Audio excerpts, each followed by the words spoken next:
MP DElEd वाले सभी students का यहाँ पर सामाजिक विज्ञान शिक्षण का क्वेश्चन पेपर है। और सभी छात्रों को इस वीडियो के द्वारा, आप जानते हैं कि मैंने कई सारे जो वीडियो है चैनल पर अपलोड कर रखे हैं हालांकि, और वो सभी जो सेट पेपर मैंने डाले हैं वो मोस्ट के तौर पर ही मैंने डाले हैं। और अब भी ये लास्ट और अंतिम जो सेट पेपर बचा है ये मैं आपके लिए लेकर आया हूँ। सभी छात्रों को इस वीडियो में 2, 3 और 4 नंबर वाले प्रश्न देखने को मिलेंगे, तो सभी विद्यार्थी इस पूरे पेपर को ध्यान से देखें। सभी स्टूडेंट्स वीडियो को लाइक कर चैनल को सब्सक्राइब जरूर करके रखिएगा। माय डियर फ्रेंड्स, रिजल्ट से रिलेटेड अब जो जानकारियाँ मुझे मिलेगी तो मैं आपके लिए लाता रहूँगा। बिल्कुल पूरा पेपर आपको ध्यान से देखना है, अच्छे से याद कर लेना है, जिससे कि एग्ज़ाम में आप अच्छे नंबर प्राप्त कर सकें। यहाँ पर बढ़ेंगे हमारे प्रश्नों की ओर। जैसा कि प्रश्न आप देख सकते हैं, आपकी स्क्रीन के सामने आ चुके हैं कि सामाजिक विज्ञान की कोई एक परिभाषा लिखिए, साहित्यिक स्रोत के उदाहरण, समुदाय का क्या महत्व है, प्रस्तावना प्रश्न किसे कहते हैं। तो इनके आंसर देखना है, क्योंकि ये 2 नंबर वाले क्वेश्चन परीक्षा में आएंगे। देखिएगा, आंसर आपकी स्क्रीन के सामने आ चुका है। जैसा कि प्रश्न क्या था कि सामाजिक विज्ञान की कोई एक परिभाषा लिखिए। तो परिभाषा क्या होती है? जेम्स हाई के अनुसार सामाजिक विज्ञान वे विज्ञान है जो मनुष्यों के सामाजिक संबंधों का अध्ययन करते हैं। तो ये आपको परिभाषा लिख कर आना है और 2 नंबर यहाँ से आपके कन्फर्म हो जाएंगे। अगला क्वेश्चन देखिएगा, अगला क्वेश्चन आपकी परीक्षा में आएगा। जैसा कि आप देख सकते हैं, साहित्यिक स्रोतों के उदाहरण लिखिए। तो इसमें लिखना है साहित्यिक स्रोतों के प्रमुख उदाहरण निम्नलिखित हैं। एक होता है धार्मिक साहित्य, जिसमें आता है वेद, रामायण, महाभारत और पुराण। गैर धार्मिक साहित्य में लिखना है कौटिल्य का अर्थशास्त्र, कालिदास की रचनाएं। विदेशी यात्रियों के वृत्तांत में लिखना है फाहियान और वहनसांग के लेख। ठीक है, तो ये आप यहाँ पर करेक्ट आंसर करेंगे। तो आप सभी प्यारे विद्यार्थी इसका स्क्रीनशॉट ले लें और अच्छे से याद कर लें। समुदाय का क्या महत्व होता है? तो समुदाय में लिखना है यह व्यक्ति को सुरक्षा और सहारा प्रदान करते हैं।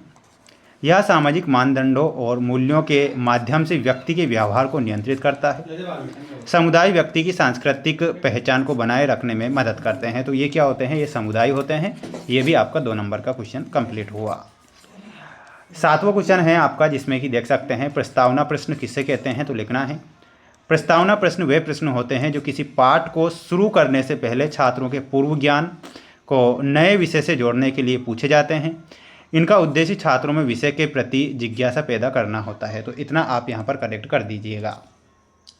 अब हम बढ़ेंगे हमारे अगले क्वेश्चन की ओर। जैसा कि आप देख सकते हैं, अगला क्वेश्चन आपकी स्क्रीन के सामने आ चुका है और आपसे उनमें प्रश्न पूछे गए हैं कि सामाजिक विज्ञान शिक्षण में ग्लोब का उपयोगिता, वार्षिक योजना किसे कहते हैं, सामाजिक विज्ञान की पाठ्य पुस्तक में भाषा एवं शैली किस प्रकार की होनी चाहिए, और सामाजिक समूह से क्या तात्पर्य है। तो आंसर आपको इनके देखना है और याद करना है। देखिएगा, आंसर आ चुका है। जैसा कि पूछा था कि सामाजिक विज्ञान शिक्षण में ग्लोब की उपयोगिता हमें लिखना था। तो जो ग्लोब की उपयोगिता है, जैसा कि आप यहाँ पर देख पा रहे हैं, एक होती है सटीक प्रतिनिधित्व। इसमें लिखना है ग्लोब पृथ्वी का सबसे सटीक त्रिआयामी मॉडल है जो महाद्वीपों और महासागरों के वास्तविक आकार और दूरी को दर्शाता है। अवधारणाओं की समझ में लिखना है, यह पृथ्वी के अक्षीय झुकाव, घूर्णन और परिक्रमण जैसी जटिल अवधारणाओं को समझाने में मदद करता है। दूसरा पॉइंट ये हो जाएगा। तीसरा पॉइंट लिखना है स्थानिक ज्ञान। ग्लोब के माध्यम से छात्र अक्षांश और देशांतर रेखाओं और उनके महत्व को आसानी से समझ सकते हैं। तो इतना आप यहाँ पर करेक्ट करके आपको आना रहेगा। ये 2 नंबर के क्वेश्चन हैं। वार्षिक योजना किसे कहते हैं? तो वार्षिक योजना में लिखना है वार्षिक योजना एक शैक्षणिक वर्ष के लिए तैयार किया गया एक ब्लूप्रिंट या विस्तृत रूपरेखा है। इसमें पूरे वर्ष के दौरान पढ़ाए जाने वाले पाठ्यक्रम, इकाइयों, गतिविधियों, परीक्षणों और छुट्टियों का पूर्व निर्धारित समयबद्ध विवरण होता है। यह शिक्षक को समय पर पाठ्यक्रम पूरा करने और शिक्षण लक्ष्यों को प्राप्त करने में सहायता करती है। तो इतना आपको वार्षिक योजना में लिखकर आना रहेगा और आप अच्छे से पढ़ कर जाइएगा। 10वां क्वेश्चन आया हुआ था कि सामाजिक विज्ञान की पाठ्य पुस्तक में भाषा एवं शैली किस प्रकार की होनी चाहिए।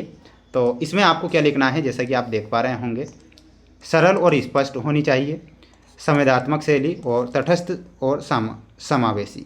तो इतना आप क्या करिएगा, स्क्रीनशॉट ले लीजिएगा। सामाजिक विज्ञान में पाठ्य पुस्तक में भाषा एवं शैली के प्रकार।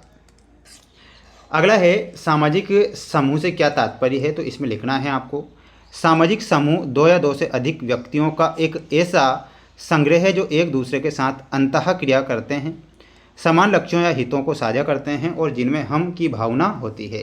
उदाहरण के लिए परिवार, मित्र मंडली या एक कक्षा। तो ये आप यहाँ पर करेक्ट कर दीजिएगा। अब हम बढ़ेंगे हमारे अगले क्वेश्चन की ओर। जैसा कि आप अगला क्वेश्चन देख पा रहे होंगे और क्वेश्चन 3 नंबर के हैं। जीवन शैली पर संस्कृति का प्रभाव, बाजार के प्रमुख तत्व, राष्ट्रीय संसाधन फ्लेनेल बोर्ड की उपयोगिता। आंसर इनके देखना है और याद करना है। जीवन शैली में आपको लिखना रहेगा कि संस्कृति व्यक्ति के रहन सहन, खान पान, वेशभूषा और सामाजिक व्यवहार को गहराई से प्रभावित करती है। यह हमारे नैतिक मूल्यों, परंपराओं और सोचने के तरीके को निर्धारित करती है। तो इतना आपको जीवन शैली में लिखना है। वहीं अगला पॉइंट देखिएगा, बाजार के प्रमुख तत्व। तो बाजार के जो प्रमुख तत्व हैं, एक होता है क्षेत्र, वह स्थान या माध्यम जहाँ खरीदार और विक्रेता मिलते हैं। क्रेता और विक्रेता में लिखना है वस्तु के लेन देन के लिए दोनों पक्षों की उपस्थिति। अगला पॉइंट लिखना है एक वस्तु, तो इसमें लिखना है जिसका व्यापार किया जा रहा हो।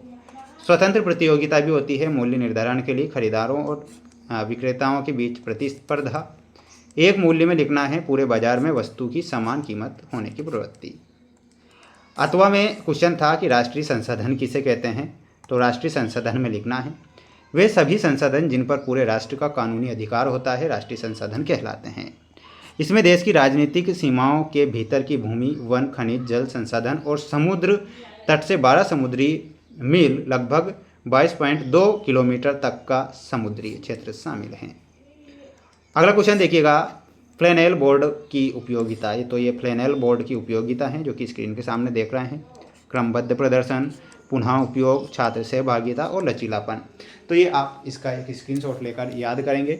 सभी स्टूडेंट्स के लिए ही प्रयास और मेहनत लगातार मैं कर रहा हूं। तो माय डियर फ्रेंड्स, अगर मेरा प्रयास मेहनत अच्छी लगती है और सभी छात्र चैनल को सब्सक्राइब भी कर लीजिएगा, क्योंकि रिजल्ट से रिलेटेड जो जानकारी रहेगी मैं आपके लिए लाता रहूँगा।